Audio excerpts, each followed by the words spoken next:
श्रीराम. महर्षी वाल्मिकी भरद्वाज मुनींबरोबर तमसा नदीवर स्नानाला जातात. स्नान झाल्यावर अरण्याची शोभा बघत माघारी येत असताना अत्यंत हृदयद्रावक घटना त्यांनी बघितली. नदीच्या तटावर क्रौंच पक्षाचा जोडा विहार करत होता. महर्षी वाल्मिकी त्यांना बघत होते आणि तेवढ्यात एका निषादानं म्हणजे पारध्यानं नरक क्रौंचाला मुनींच्या देखत बाण मारून ठार केलं. बाण बसलेला बघून तो पारधी हसू लागला. त्याचं ते हसणं, मादी क्रौंचाचा तो विलाप, हे दृश्य बघून वाल्मिकींच्या मनामध्ये क्रोध, करुणा दोन्ही भाव एकदम निर्माण झाले. पारध्याचा हा अधर्म बघून त्यांनी त्याला शाप दिला.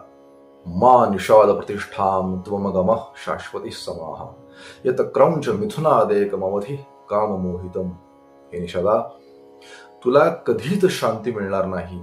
तू या क्रौंच जोड्यातील एकाला जो कामानं मोहित होत होता त्याच्या कुठल्या अपराधाशिवाय त्याची हत्या केलीस. महर्षी आश्रमामध्ये माघारी परतले आणि या श्लोकाचं ते वारंवार मनन करू लागले. आणि तेवढ्यात ब्रह्मदेव प्रगट झाले. तेव्हा त्यांनी तो श्लोक ब्रह्मदेवाला म्हणून दाखवला. निषादाला दिलेला शाप आठवून त्यांना अत्यंत वाईट वाटत होतं. ते बघून ब्रह्मदेवच त्यांना म्हणाले की हे महर्षे, श्लोक एवा स्वयंबद्धो नात्र कार्या विचारणा मच्छंदा देवदे ब्रह्मन प्रवृत्तेयम सरस्वती. हे महर्षी, तुझ्या तोंडून निघालेला हा जो छंदबद्ध श्लोक आहे ना, तो माझ्याच प्रेरणेनं, संकल्पानं, माझ्याच शक्तीनं म्हणजे सरस्वतीनं वधून घेतलेला आहे. अनंत ब्रह्मांड, ब्रह्मदेव ज्यांच्या संकल्पानं उत्पन्न झाले त्यांच्याच प्रेरणेनं सरस्वतीनं हे तुझ्या तोंडून हा श्लोक वधून घेतला. असे दोन अर्थ या श्लोकामधनं प्रकट होतात. त्यामुळे हे ऋषी उत्तमा, श्रीरामाच्या संपूर्ण चरित्राचं तू वर्णन कर. परमबुद्धिमान ते भगवंत श्रीराम या संसारामध्ये सर्वात मोठा धर्मात्मा आणि धीर पुरुष आहेत. नारदांच्या मुखानं तू जे ऐकलंयस ते रहस्य तू प्रकाशित कर, प्रकट कर, काही लपवू नकोस. तेव्हा वाल्मिकी त्यांना म्हणाले की सद्गुरू नारदांनी केवळ 100 श्लोकातच चरित्र मला सांगितलं. त्याचा विस्तार मी कसा करू? सर्व लीला मी बघितलेल्या नाहीयेत. काही बाललीला, वनलीला तेवढ्याच मी बघितलेल्या आहेत. तेव्हा ब्रह्मदेवानं त्यांना आशीर्वाद दिला. तच्चाप्य विदितम सर्वम विदितम ते भविष्यती. जे अज्ञात चरित्र आहे ते देखील तुला कळेल, तुझ्या हृदयामध्ये ते प्रगट होईल. आणि आणखीन एक विशेष त्यांना वर दिला आहे. जे चरित्र तू लिहिशील, जर ते रामानं केलेलं नसेल तरीही तू लिहिलेलं म्हणून त्यांना ते करावं लागेल. न ते वाग्नृता काव्ये काची तत्र भविष्यती. तू लिहिलेलं काहीही खोटं होणार नाही. असं आहे की भक्त जशी भावना करतो देवाला तशी लीला करावी लागते. भागवतामध्ये म्हटलंय ना की अहम भक्त पराधीनो ह्य स्वतंत्र इव द्विज. मी भक्ताच्या नियंत्रणामध्ये आहे, स्वतंत्र नाहीये.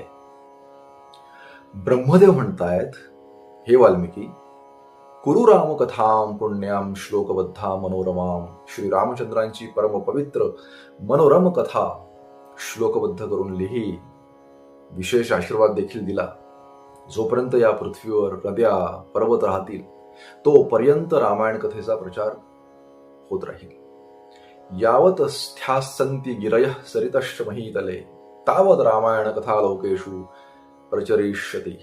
तू लिहिलेल्या रामकथेचा प्रचार होत राहील तोपर्यंत तू देखील तुझ्या इच्छेनुसार अनेक लोकांत निवास करशील. आणि ब्रह्मदेव अंतर्धान पावले. वाल्मिकी ऋषी दर्भ आसन घालून बसले. विधिवत आचमन करून हात जोडून स्थिर भावानं समाधी लावली. श्री रामचरित्राचं अनुसंधान ते करू लागले. उपस्पृश्योदकं सम्यंग मुने स्थित्वा कृतांजलीः प्राचीनाग्रेषु दर्भेषु धर्मेणान्वेषते गतिम्. हातात ठेवलेला आवळा बघावा तसं वाल्मिकींना समाधीमध्ये सर्व श्रीरामांचं चरित्र प्रकट झालं. ततः पश्यति धर्मात्मा तत्सर्वं योगमास्थिताः पुरा यत तत्र निवृत्तम पाणावामलकम तथा.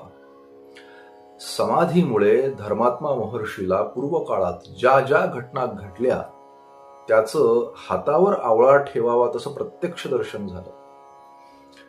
भगवान नित्य आहेत, त्यांचं चरित्र देखील नित्य आहे आणि म्हणून गुरूंच्या कृपेनं ते भक्ताला कधीही प्रत्यक्ष दिसू शकतं. रामायणामध्ये सर्व व्यक्तिमत्वे जे आहेत ते जसे हसले, वागले, बोलले अगदी तसंच्या तसं त्यांना दिसलं. हसितम भाषितम चैव गतिर्यावच्च चेष्टितम तत्सर्वं धर्मवीर्येण यथावत संप्रपश्यति. तर असं श्रीरामांचं चरित्र लिहिणाऱ्या महर्षी वाल्मिकींना भगवान म्हटलं गेलं. आपण एक उदाहरण घेऊयात. भागवतामध्ये देखील भागवत ज्यांनी सांगितलं त्या वेदव्यासांना देखील भगवान म्हटलं गेलं, कारण वेदांचं मर्म त्यांना अवगत होतं. प्रत्यभाषत धर्मज्ञो भगवान बादरायणी. धर्म जाणणारे असे भगवान बादरायण यांनी उत्तर दिलं. राजा परीक्षितांना कथा सांगण्यासाठी ज्यावेळेस भगवान शुकदेव कथास्थळी आले त्यावेळेस त्यांनाही भगवानच म्हटलं गेलं. तत्रा भवत भगवान व्यासपुत्रो. महर्षी वाल्मिकींना मुनीच म्हटलं जात होतं, पण रामायण रचल्यामुळं त्यांना भगवान म्हटलं जाऊ लागलं. तपस्वाध्याय निरतम तपस्वी वाग्विदांबरम नारदम परिपप्रच्छ वाल्मिकीर मुनिपुंगवम. या महर्षींना भगवान म्हटलं जाऊ लागलं, कारण भगवंताचं चरित्र भगवंतच सांगू शकतात आणि असं चरित्र सांगणाऱ्याला भगवंताच्या रूपातच बघितलं पाहिजे. भगवंतच हृदयामध्ये बसून स्वतःच्या चरित्राचं वर्णन करतात. सामान्य मनुष्यात ते काही सामर्थ्य नाहीये. महर्षींच्या हृदयामध्ये निवास करून त्यांच्याशी ऐक्य पावलेले स्वतः भगवानच त्यांच्या द्वारा रामकथा सांगत होते. रघुवंशस्य चरित्रम चकार भगवान मुनीहि असं म्हटलंय. श्रीराम.